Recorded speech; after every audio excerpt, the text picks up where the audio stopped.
आपको भी यूडाइस के अंतर्गत बच्चों की फीडिंग करने में समस्या आ रही है? तो आइए समझते हैं कि यूडाइस किस तरह काम करता है। सबसे पहले आपको किसी भी ब्राउजर पर udisplus.gov.in डालकर सर्च करना है और इस साइट पर क्लिक करना है तो इस तरह का इंटरफेस दिखाई देगा।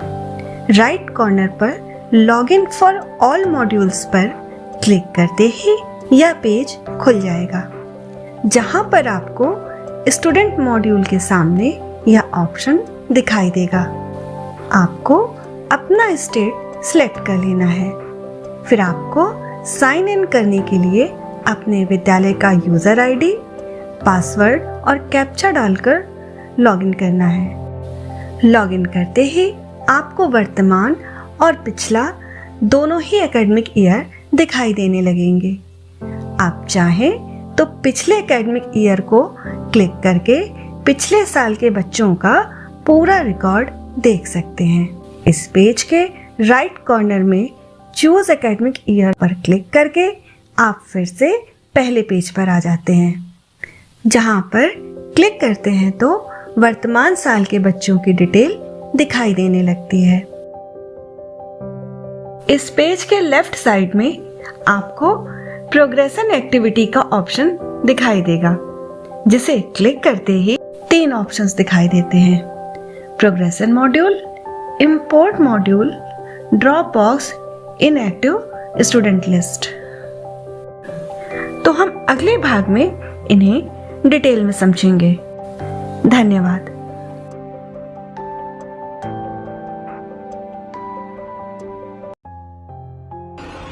तो आइए समझते हैं कि प्रोग्रेशन मॉड्यूल क्या होता है। प्रोग्रेशन मॉड्यूल से तात्पर्य बच्चे की शैक्षिक प्रगति से है। प्रोग्रेशन मॉड्यूल में 3 ऑप्शंस होते हैं। जैसे ही हम गो पर क्लिक करते हैं तो हमें क्लास और सेक्शन सिलेक्ट करना होता है, तो उस क्लास के सारे बच्चों का डेटा दिखाई देने लगता है, जहां बच्चे का पेन अर्थात परमानेंट एजुकेशन नंबर, उसका नाम, जन्म तिथि, पिता का नाम, माँ का नाम, प्रोग्रेशन स्टेटस, मार्क्स का परसेंटेज, बच्चा कितने दिन स्कूल में उपस्थित रहा और बच्चा प्रमोट होने के बाद उसी विद्यालय में पढ़ रहा है या किसी और विद्यालय में नामांकित हो गया है, और बच्चा अगली कौन सी कक्षा में प्रमोट हुआ है। बच्चे से जुड़ी ये सभी तमाम जानकारियाँ हम यहाँ पर देख सकते हैं। हर बच्चे के सामने अपडेट और करेक्शन 2 ऑप्शंस होते हैं।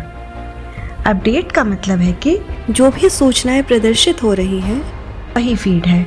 यदि किसी छात्र के त्रुटिपूर्ण डेटा में संशोधन करना हो तो करेक्शन बटन पर क्लिक करेंगे तो यह पेज खुलेगा, जहां पर हम बच्चे के डेटा में बदलाव कर सकते हैं।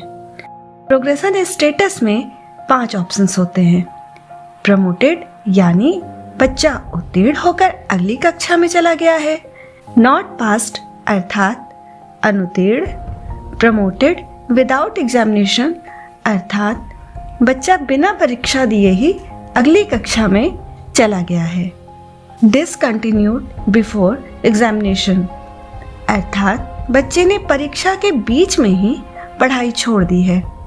रिपीटेड बाय चॉइस अर्थात छात्र रिपीटर है, यानी कि कक्षा में अनुत्तीर्ण है तथा दोबारा उसी कक्षा में पढ़ रहा है, अथवा बच्चा अपने अभिभावकों की मर्जी से इसी कक्षा में फिर से पढ़ रहा है। यहाँ पर बच्चे के टोटल मार्क्स का परसेंटेज लिखा जाएगा और यहाँ पर बच्चे के पूरे वर्ष में विद्यालय में उपस्थित दिनों की संख्या लिखी जाएगी। स्कूलिंग स्टेटस में अगर बच्चा उसी स्कूल में पढ़ रहा है तो हम स्टडिंग इन सेम स्कूल पर क्लिक करेंगे, और अगर बच्चे ने किसी दूसरे स्कूल में एडमिशन ले लिया है तो हम दूसरा ऑप्शन सिलेक्ट करेंगे। यहाँ बच्चे का सेक्शन लिखा जाएगा।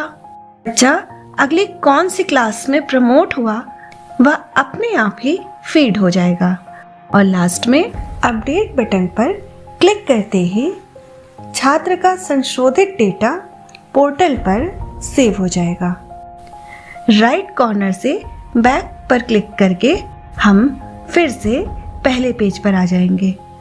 इसी तरह हम क्लास वाइज सारे बच्चों का डेटा फीड कर लेंगे और फिर से बैक के ऑप्शन को क्लिक करके प्रोग्रेशन मॉड्यूल पर आ जाएंगे और लास्ट में फाइनलाइज प्रोग्रेशन पर क्लिक करेंगे तो आपके द्वारा फीड की गई सभी सूचनाएं यूडाइस पर सबमिट हो जाएंगी और आपको इस तरह का कंफर्मेशन पेज दिखाई देगा। आप चाहें तो व्यू समरी पर क्लिक करके अपने विद्यालय के सभी बच्चों के डेटा की फाइनल रिपोर्ट एक साथ देख सकते हैं। धन्यवाद।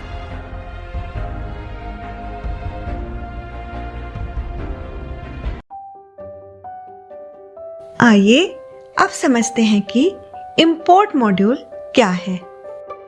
इंपोर्ट से तात्पर्य शैक्षिक सत्र 2022-23 से छात्र की सूचनाओं का अंकन करते हुए शैक्षिक सत्र 2023-24 में प्रमोट कर यूडाइस पर पोर्ट करना है। यूडाइस में लॉगिन करने के पश्चात जैसे ही प्रोग्रेशन एक्टिविटी पर क्लिक करते हैं तो इंपोर्ट मॉड्यूल दिखाई देता है। गो पर क्लिक करने पर दो ऑप्शंस आते हैं, with in state, outside state. इस पेज के लेफ्ट साइड में इंपोर्ट मॉड्यूल पर क्लिक करने पर भी यही ऑप्शंस दिखाई देंगे। अगर बच्चा उसी स्टेट का है तो गो पर क्लिक करने पर पहले आपको बच्चे का पेन अर्थात परमानेंट एजुकेशन नंबर और बच्चे का डेट ऑफ बर्थ अर्थात उसकी जन्म तिथि डालनी होगी। इसके लिए सबसे पहले बच्चे के जन्म का वर्ष, फिर माह और फिर तारीख इस तरह से फीड करेंगे। अगर आपको बच्चे का पैन नंबर नहीं पता है तो आप उसे यहाँ से डायरेक्ट भी सर्च कर सकते हैं, जिसके लिए आपको बच्चे की आधार संख्या तथा विद्यालय के नामांकन रजिस्टर में अंकित जन्म तिथि को यहाँ पर डालना होगा। फिर भी यदि किसी बच्चे का पेन नहीं पता चल पा रहा है तो ब्लॉक स्तर से उसकी जन्म तिथि पता की जा सकती है। साथ ही यदि किसी छात्र की जन्म तिथि या कक्षा यूडाइस पोर्टल पर गलत फीड है तो उसे भी ब्लॉक या डिस्ट्रिक्ट स्तर पर सही किया जा सकता है। और जब गो पर क्लिक करेंगे तो बच्चे का नामांकन आपके विद्यालय में हो जाएगा, अर्थात बच्चा आपके विद्यालय में इंपोर्ट हो जाएगा।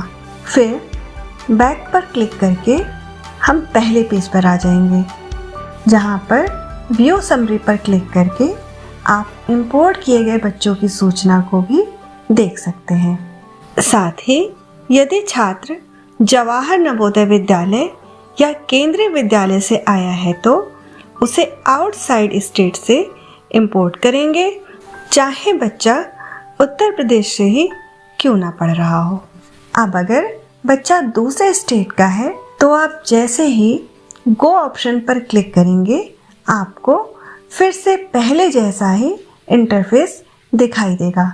बस यहाँ पर आपको पहले स्टेट सेलेक्ट करना होगा कि बच्चा किस स्टेट से आया है।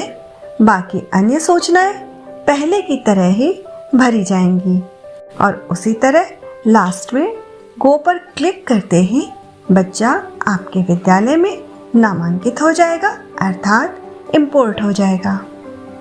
अगर कोई बच्चा 2022-23 में किसी विद्यालय में पढ़ रहा था परंतु यूडाइस पोर्टल पे नामांकित नहीं था तो उसे इंपोर्ट नहीं किया जा सकेगा, परंतु यूडाइस पोर्टल पे उसको ब्लॉक स्तर से जोड़ा जा सकेगा।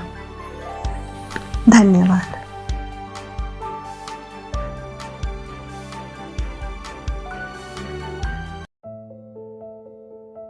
Drop box inactive student list क्या है? यह उन बच्चों की लिस्ट है जिनका नामांकन अभी तक कहीं नहीं हुआ है। यहाँ से बच्चे के नामांकन की स्थिति को देखा जा सकता है कि बच्चे ने अभी तक कहीं एडमिशन लिया है या नहीं।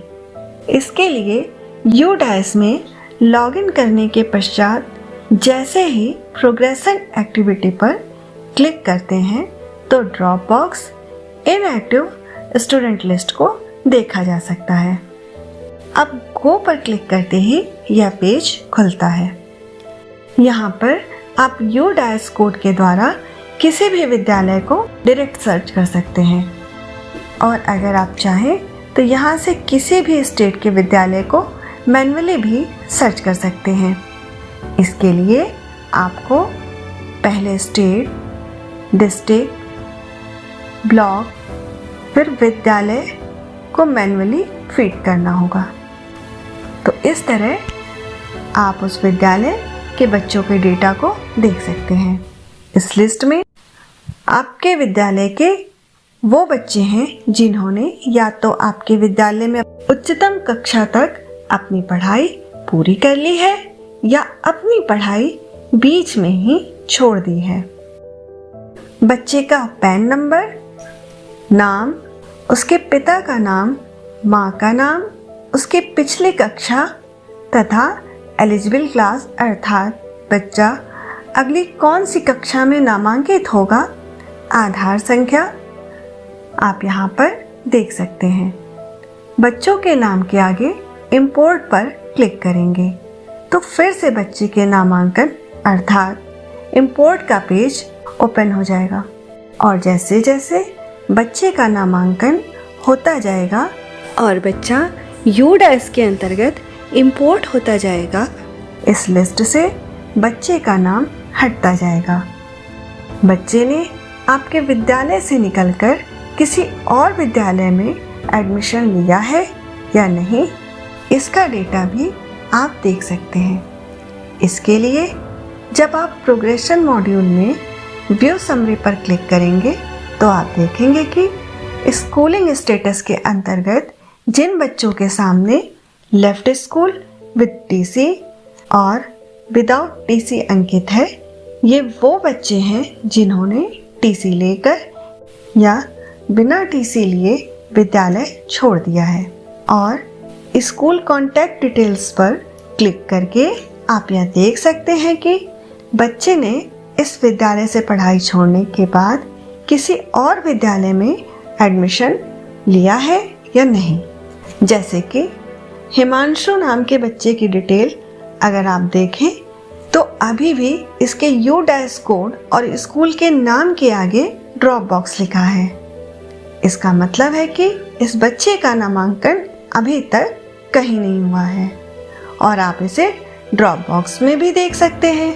जबकि तृप्ति नाम के बच्चे की डिटेल्स देखें तो UDAS कोड तथा विद्यालय का नाम अंकित है।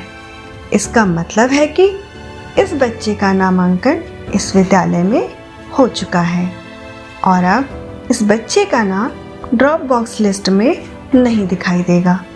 तो हम कह सकते हैं कि आपके विद्यालय से पढ़ाई छोड़ने के बाद जब तक उस बच्चे का नामांकन किसी और विद्यालय में नहीं हो जाता तब तक बच्चे का नाम ड्रॉप बॉक्स की लिस्ट में ही दिखाई देगा। इस तरह आप ड्रॉप आउट बच्चों का रिकॉर्ड भी सुरक्षित रख सकते हैं। धन्यवाद।